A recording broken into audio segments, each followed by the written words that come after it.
এই যে আপনাদের সাথে আমি একটি অটোর যে চার্জিংগুলা এই চার্জিংগুলা নিয়ে একটু দেখাচ্ছি আপনাদেরকে।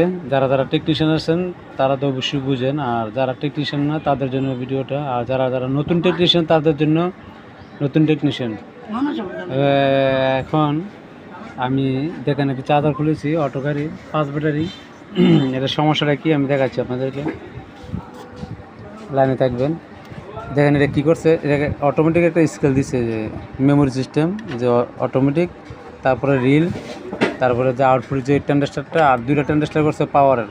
ঠিক আছে, আমি দেখাচ্ছি আপনাদেরকে। দেখেন, আর এই দেখেন এখানে কোনো ভোল্টেজে আসে না, কোনো ধরনের কোনো ভোল্টেজ আসে না। তো আমি আপনাদের দেখাচ্ছি। দেখেন একটা, এই যে একটা দেখেন একটা কয়েলের মতো করছে, ওই কয়েলটার সমস্যা। ঠিক আছে, আর এই রেগুলেটর আইসিটা খারাপ হয়ে গেছে। তো আমি লাইন টেনে দিব, আশা করি হয়ে যাবো। তো ভিডিওটা যে যে দেখতেছেন অবশ্যই শিখবেন, শিখলে কাজে লাগবে। ঠিক আছে, আর আমার 3টা রেজিস্ট্যান্ট করে দেওয়া আছে, 3টা রেজিস্ট্যান্ট, একটা রেজিস্ট্যান্ট মারি হয়ে গেছে। তো ভালো থাকুন, সুস্থ।